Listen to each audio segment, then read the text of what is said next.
नमस्कार। आज की इस वीडियो में आपका स्वागत है।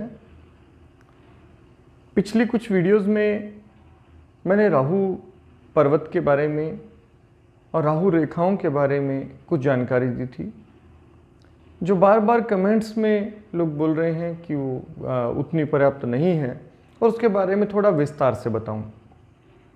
तो आज की वीडियो में हम राहु पर्वत के बारे में कुछ विस्तृत चर्चा करेंगे, कुछ बड़े स्तर पर समझने की कोशिश करेंगे राहु पर्वत को। और आइए इसी बारे में हम आज पढ़ लेते हैं पूरा। अगर आपने पिछली वीडियोस नहीं देखी हैं तो आप देखकर उन वीडियोस को देख सकते हैं। मैं उनका लिंक जो है वो डिस्क्रिप्शन में डाल दूंगा ताकि आप राहु क्षेत्र को ठीक से समझ पाएँ। राहु क्षेत्र होता कहाँ है, सबसे पहले ये देखिए। यहाँ हमारा जो तर्जनी उंगली है इसके नीचे बृहस्पति है और मध्यमा के नीचे शनि, अनामिका के नीचे सूर्य, कनिष्ठा के नीचे बुध और अंगूठे के नीचे शुक्र पर्वत है। यहाँ पर मंगल, जिसे निम्न मंगल कहा जाता है, ये ऊर्ध्व मंगल, ये चंद्रमा। अब इन सब के बीच में जो क्षेत्र बच गया त्रिकोण वाला, ये वाला क्षेत्र होता है राहु का क्षेत्र। यहां पर राहु है और इसके ठीक नीचे जो क्षेत्र बचेगा ये वाला, ये क्षेत्र होता है केतु का। तो आज हम इस राहु क्षेत्र के बारे में बात करेंगे। राहु क्षेत्र कैसा होना शुभ है और कैसा होना शुभ नहीं है।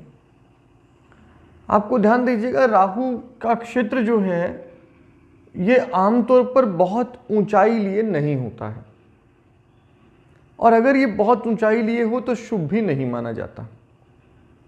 आप इसे समझिए जरा कि अगर आपके हाथ में सभी पर्वत अच्छे प्रकार से उन्नत हैं, उठे हुए हैं, तो ये बीच का क्षेत्र हल्का सा गहराई लिए होगा। ये एक सामान्य स्थिति है। आपको इस बात पर ध्यान देते हुए ही ये जानकारी रखनी है अपनी बुद्धि में। तो राहु का क्षेत्र कैसा होना चाहिए और कैसा नहीं होना चाहिए, इसके बारे में चर्चा करते हैं। सबसे पहले हम देख लेते हैं कुछ चीज़ें क्रमानुसार हम बात करेंगे। सबसे पहले राहु का क्षेत्र यदि बहुत चौड़ा हो तो क्या होगा। यदि राहु का क्षेत्र बहुत फैला हुआ है, ऐसा आमतौर पर कब होगा, जब आपकी हथेली बहुत बड़ी है और चौड़ी हथेली है, तो राहु का क्षेत्र भी चौड़ा हो जाएगा। शरीर के अनुपात में कभी कभी हाथ बहुत विशाल होते हैं, बड़े होते हैं। ऐसा आदमी बहुत परिश्रमी होता है, साहसी होता है। और राहु क्षेत्र यदि फैला हुआ है, ग्रह थोड़े सिकुड़ गए हैं और क्षेत्र फैल गया राहु का, तो एक तो पक्का है कि ऐसा व्यक्ति उदार होता है। इसमें उदारता जरूर दिखाई देगी। वो उत्साही होगा नहीं होगा ऐसा निश्चित नहीं है, क्योंकि अगर बाकी पर्वतों पर भी निर्भर करेगा। यदि मंगल बहुत दबा है तो वो साहसी नहीं हो सकता। यदि अगर आप देखें तो अगर आप आलसी स्वभाव के, अगर बाकी ग्रहों की स्थिति आलसी स्वभाव की है, बहुत कल्पनाशील व्यक्ति है, तो बहुत आलसी होगा, तो परिश्रमी बहुत नहीं हो सकता है। लेकिन उसके बावजूद भी उदार स्वभाव का जरूर होगा।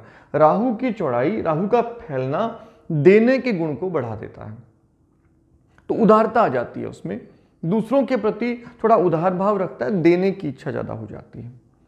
अगर राहु बहुत सिकुड़ा हुआ है, बहुत ज्यादा पर्वत फैल गए हैं और बीच का क्षेत्र बहुत छोटा रह गया है, तो ऐसे में, और ये पतला भी हो और ये सूखा हो और ये कड़ा भी हो, पतला हो, सूखा हो, थोड़ा कठोर हो, तो ऐसे व्यक्ति में उत्साह की कमी होती है, निरुत्साही होता है। साथ ही साथ वो डरपोक रहता है, मतलब वो थोड़ी भीरू प्रकृति का होता है, डरता जल्दी है। शरीर में बल की थोड़ी कमी रहती है, कमजोर हो जाता है आमतौर पर, और जल्दी थकान महसूस करता है। वो चाहे बौद्धिक रूप से हो, चाहे मानसिक रूप से हो, चाहे शारीरिक रूप से हो, लेकिन वो थकान जल्दी महसूस करता है। राहु का क्षेत्र शारीरिक परिश्रम के लिए बहुत महत्वपूर्ण है। वो जितनी अच्छी स्थिति में होगा उतना ज्यादा परिश्रमी होगा, लेकिन वो विकृत होकर बहुत ज्यादा परिश्रम कराता है, फिर व्यक्ति बिना किसी कारण के ही परिश्रम करता रहता, फल मिलता नहीं उतना। तो राहु का शुभ होना बहुत महत्वपूर्ण है। अगर लंबी हथेली हो, बहुत लंबी हथेली हो, तो ऐसी स्थिति में क्या होगा कि राहु का क्षेत्र लंबा हो जाएगा, उसका दायरा बढ़ जाएगा।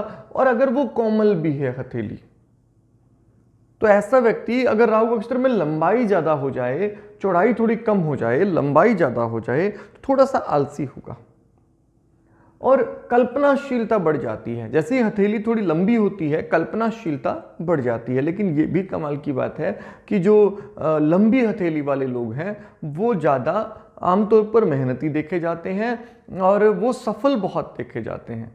जितना छोटा हाथ होगा उतना व्यक्ति कम एक्टिव होगा, उतना ही कम परिश्रमी होगा, और जितना कम परिश्रमी होगा उतना कम सफलता पाएगा।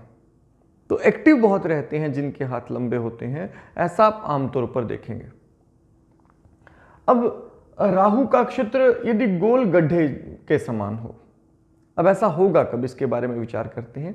वराह मिहिर के अनुसार यदि गोल गड्ढे जैसे हो, प्राचीन विद्वान हुए हैं वराह मिहिर जी, और ये बहुत प्राचीन समय की बात है। इनका काल जो है वो लगभग 484 के आसपास का माना जाता है। खैर इस पर अलग अलग मत लोगों के हो सकते हैं, लेकिन मैं आपको ये बता रहा हूँ कि वराह मिहिर क्या कहते हैं कि यदि गोल गड्ढे के समान इस तरह से गोलाई लिए हुए राहु का नक्षत्र हो, ये कब बनेगा इस पर ध्यान देना चाहिए। और समान, तो ऐसा व्यक्ति बहुत संपत्ति संपन्न होता है, उसके पास बहुत पैसा, बहुत धन, बहुत प्रकार की सुख सुविधाएं होती हैं और बहुत धनी होता है ऐसा व्यक्ति यदि बिल्कुल गोलाई लिए हुए आपके हाथ में गड्ढे जैसा राहु हो। लेकिन यदि राहु पर गड्ढा हो तो दुर्भाग्य का लक्षण है। अब यहां ये दो विरोधी बातें आप देख सकते हैं। वो कह रहा कि राहु पर गोलाई लिए हुए गड्ढे जैसा बन जाए राहु तो बहुत संपत्ति वाला होगा, लेकिन यदि राहु पर गड्ढा हो तो ऐसा व्यक्ति फिर क्या होगा, दुर्भाग्य का लक्षण है, बहुत गरीब रहेगा, दरिद्र होगा, बहुत बहुत गरीब होगा। तो दोनों चीजें कैसे हैं अब आपको समझना होगा। यदि आपका चंद्रमा, शुक्र, मंगल दोनों तरफ से, बुध, सूर्य, शनि, बृहस्पति, ये सब और केतु भी, ये बहुत अच्छी स्थिति में उन्नत हों, ये सब उन्नत हों, तो बीच का हिस्सा गोलाई बन जाएगी एक बीच में और एक गड्ढा बन जाएगा। अगर ऐसा होने पर गड्ढा बनता है तो ये गड्ढा स्वाभाविक गड्ढा है और ये अच्छा होगा, बहुत बढ़िया होगा।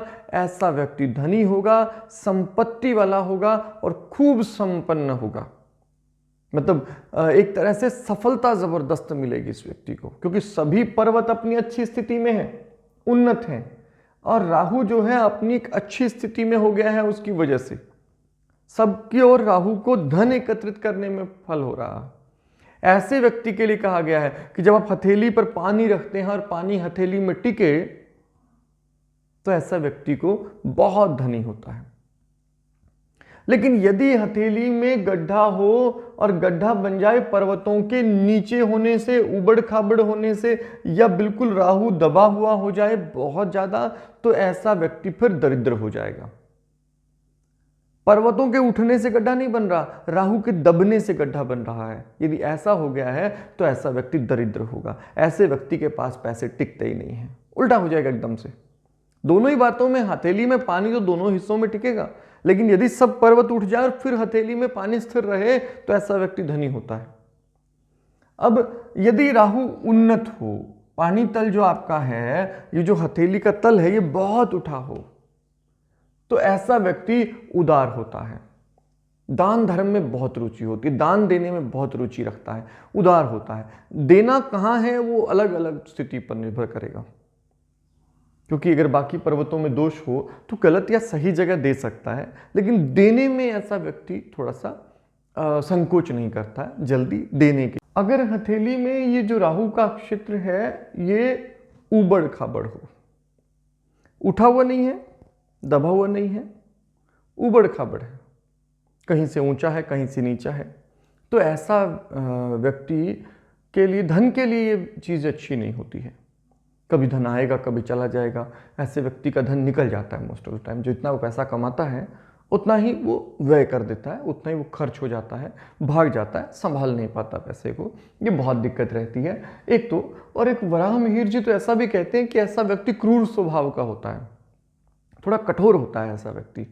तो क्योंकि राहु जब उबड़ खाबड़ होगा तो आपका जो स्वभाव है उस पर आपका नियंत्रण कम होगा, उत्तेजना जल्दी हो जाएगी, भड़क जाएगा तो कुछ भी बोलने लगेगा। जब शांत होगा तो बहुत सामान्य का होगा। तो ऐसा व्यक्ति थोड़ा विषम स्वभाव का भी हो जाता है, मतलब स्वभाव भी स्थिर नहीं रहता, कभी अच्छा हो जाएगा, कभी खराब हो जाएगा, कभी कठोर हो जाएगा, कभी नरम हो जाएगा। इसी प्रकार से कभी धन आएगा, कभी नहीं आएगा, और कभी टिकेगा तो कभी नहीं टिकेगा। तो पूरा जीवन जो है पैसे को सामंजस्य बिठाने में चला जाएगा। तो ऐसा व्यक्ति आमतौर पर कहा जाता है कि दरिद्र रहता है, थोड़ा गरीब रहता है, अगर उबड़ खाबड़ हो राहु का क्षेत्र तो।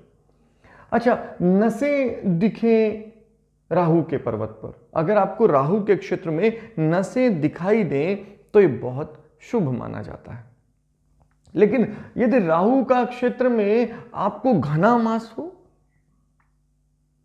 अगर ये बिल्कुल मांसल हो तो भी शुभ होता है, नसें दिखाई दे तो भी शुभ होता है, नसें बिल्कुल दिखाई ना दे और बहुत मांसल हो तब भी शुभ होता है। अगर ये चिकना हो तो ये शुभ माना जाता है।